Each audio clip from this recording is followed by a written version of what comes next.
Bienvenue dans Mediarama, le podcast qui explore la galaxie des médias. Ici, nous partons à la rencontre de celles et ceux qui façonnent les contenus, les usages et les stratégies de demain. Je suis François Desfossés, cofondateur de Cosa Vostra, agence de conseil tech et créative. Nous accompagnons les médias dans leur transformation digitale. Contactez-moi sur mediarama@cosavostra.com, sur LinkedIn ou sur notre site cosavostra.com.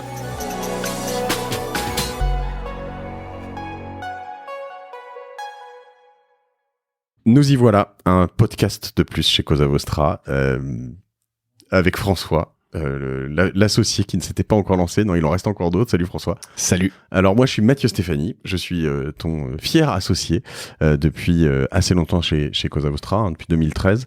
Et donc fan de podcast, tu sais, oui, vous savez peut-être connu pour. Si vous ne connaissez pas Génération Do It Yourself ou La Martingale, je vous invite à vous inviter. Et puis j'ai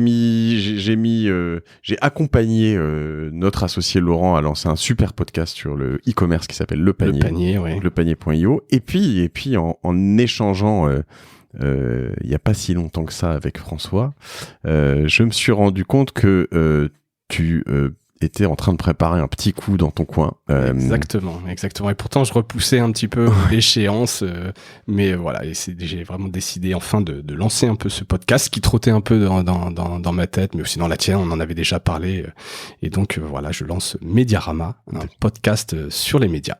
D'accord, Mediarama, un nom bien années 80. Exactement, c'est un peu voulu, c'est un peu, ce sera le jingle, c'est un côté un petit peu rétro, alors qu'on va plutôt parler d'innovation, donc c'était un petit peu un clin d'œil. Ce nom-là m'a un peu tapé dans l'œil directement. Et alors sur Mediarama, on parle des médias, de l'innovation dans les médias, tu dis ? Oui, alors c'est quand même plutôt un podcast sur le business des médias, l'économie, les modèles économiques. Je vais pas tant m'attacher que ça sur des formats éditoriaux, d'autres le font, et ce qui nous intéresse, et c'est un peu dans notre ADN, et toi et moi, et ce qui fait aussi Cosa Vostra, c'est vraiment l'innovation dans les médias par un angle business. C'est des modèles économiques, on parle de diversification, on va parler de distribution, on va parler évidemment du business des podcasts, qui est un nouveau type de média, mais aussi je pourrais interroger des streamers, donc tous ceux qui innovent dans les médias. Et Dieu sait qu'il y en a.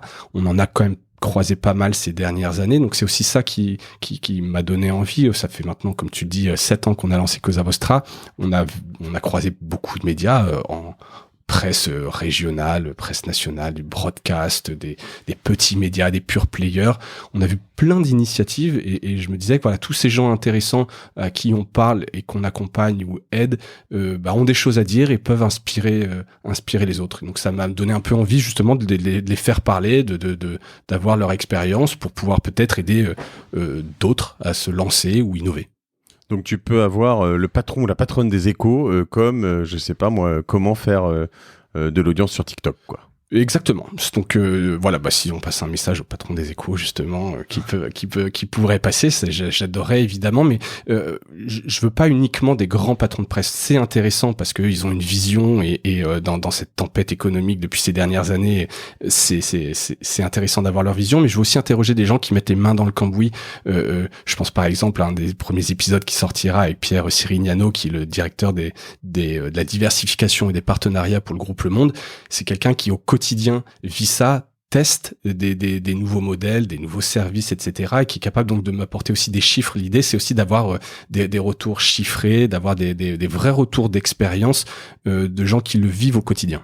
D'accord. Donc autant du technicien, quoi, du how, et comprendre comment tu génères de l'audience, comment tu convertis de l'audience en abonnés, peut-être pour des médias payants, quels sont les différents modèles économiques, voilà, quels sont la strate générale. Exactement. Donc j'ai une ligne qui va être assez large. À chaque fois que j'ai trouvé un sujet qui peut m'inspirer, je parle de la diversification. Ça peut être sur la programmatique, ça peut être sur la production éditoriale, quels outils, ça peut être sur le marketing, ça peut être sur l'usage de la data, l'exploitation de la data. Ça peut être assez large en fonction de mes inspirations. Il pourrait y avoir des épisodes spéciaux sur une thématique. Il pourrait y avoir des épisodes où j'interviewe plutôt le parcours de quelqu'un qui a lancé dans les médias. Je pense à Mélissa Bounois de Louis Média, donc qui a un parcours assez intéressant, qui est dans les médias depuis longtemps, dans les pure players, et donc son parcours et autour des podcasts, ça m'intéresse.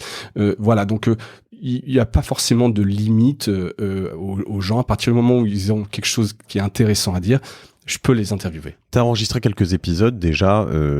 La difficulté que je peux voir de temps en temps, alors que j'ai cette chance moi parce que sur Génération du Yourself en particulier, je parle à des entrepreneurs, donc ils sont très libres sur le ton, ils peuvent me dire beaucoup de choses.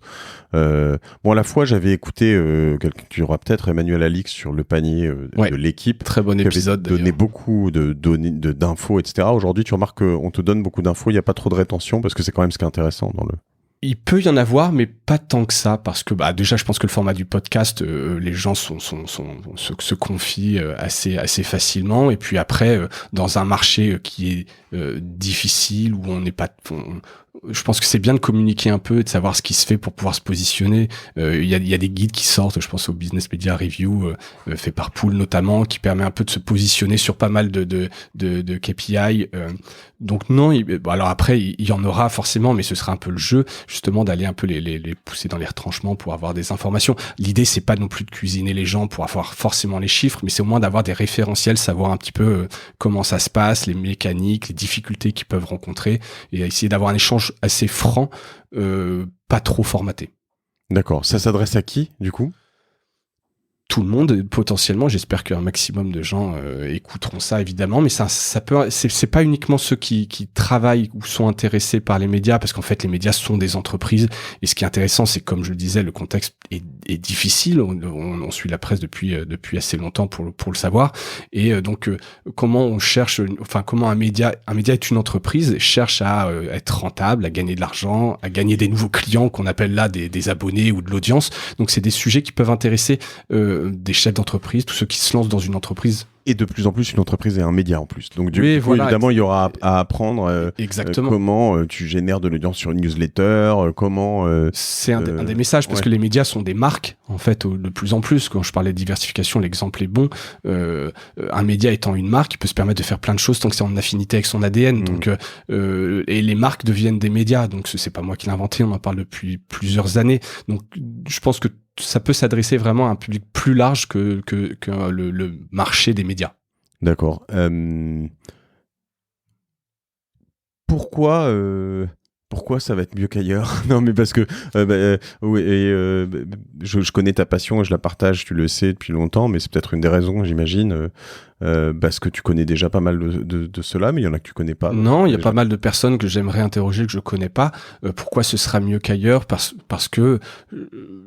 je suis pas attendu, je suis pas contraint dans un format, dans une longueur, dans un ton, je suis pas journaliste, donc je ferai des erreurs probablement, je poserai des questions peut-être un peu cash parfois, parfois je serai j'en doute pas. Voilà, non mais voilà, vous me connaissez, donc voilà, je vais avoir cette liberté de format, de ton qui me permettra en fait d'avoir en tout cas des discussions assez sympas, à bâton rompu avec les personnes que j'interviewerai et des formats qu'on ne voit pas ailleurs. T'es bien placé pour le savoir. S'entretenir pendant 1 heure, 1 heure et demie avec quelqu'un, c'est quelque chose qu'on voit pas ailleurs. Donc forcément, on va un peu plus au fond de certains sujets, on peut creuser, on peut faire un pas de côté sur un autre sujet. Donc c'est quelque chose que j'avais pas vu. Il existe des podcasts plus pour les journalistes, je pense à Aparté, mais sur vraiment l'économie, le business des médias et l'innovation, ça n'y était pas. Donc à partir du moment où je suis le premier, je pense que je serai le meilleur. je rigole. T'as un objectif particulier, je sais pas. Alors en termes d'audience, non. Encore une fois, cette liberté, on pourrait se dire bon, je sortirai peut-être tous les 15 jours, toutes les semaines si j'ai plus d'épisodes. Non. Et puis en termes d'audience, bon, on va démarrer doucement. Encore une fois, j'en attends pas, j'attends pas une audience exceptionnelle parce que c'est quand même un podcast B2B professionnel, donc forcément, malgré ce que je pense, je toucherai pas 60 millions de Français qui écouteront ce podcast, mais c'est juste pouvoir partager des rencontres et des belles personnes qui ont des bonnes expériences et retours à d'autres. Si ça intéresse 100 personnes, ce sera 100 personnes en fait qui auront entendu ce retour d'expérience et ça m'ira bien. Je suis bien impatient, en tout cas moi, d'écouter tous ces épisodes à venir. J'ai déjà plein d'idées on en a déjà partagé certaines, hein, mais d'invités. Et puis j'espère que si vous écoutez ce numéro 0 et que vous avez aussi des idées, faites-nous signe. Voilà, on peut écrire à mediarama@causavostra.com. Oui. Comme ça se prononce, mediarama@causavostra.com. Et donc, si vous écoutez ce numéro 0, c'est que le numéro 1 existe. Donc, je vous invite à l'écouter puis me faire un retour sur ce que vous en avez pensé. Et voilà. Et puis, implicitement, on va le dire explicitement sur ce numéro 0, mais l'idée aussi, c'est de bien montrer que, on a développé un savoir-faire sur tout ça, l'instant autopromo en fin de numéro 0, toujours. Qu'on travaille aujourd'hui avec une immense fierté pour l'humanité depuis quelques années, pour TQ, on a travaillé pour TF1, on a travaillé pour Radio France, Radio Nova, les Inrocks. On a un France panel Télévisions, assez large sur la télé, la radio, la presse généraliste, locale, le journal de l'île de la Réunion, à Nice Matin, à beaucoup de journaux en région, et voilà, c'est une vraie passion qui nous anime depuis le début de Cosa Vostra. Donc ça risque d'être intéressant, il risque d'avoir des belles rencontres et des bons retours d'expérience en tout cas. Donc voilà, sollicitez-nous. Merci François de lancer ce podcast et de prendre ce temps parce que voilà, on en avait besoin, donc c'est chouette. Et ben c'est parti, merci. Allez, bientôt. Mediarama, longue vie. Ciao. Merci. Merci d'avoir écouté cet épisode de Mediarama. J'espère qu'il vous a plu. Si c'est le cas, abonnez-vous pour ne rater aucun épisode, parlez-en autour de vous et laissez-moi un commentaire sympathique sur Apple Podcast, ça m'aide à remonter dans les classements. N'hésitez pas non plus à le partager autour de vous, chaque nouvel auditeur intéressé est une victoire.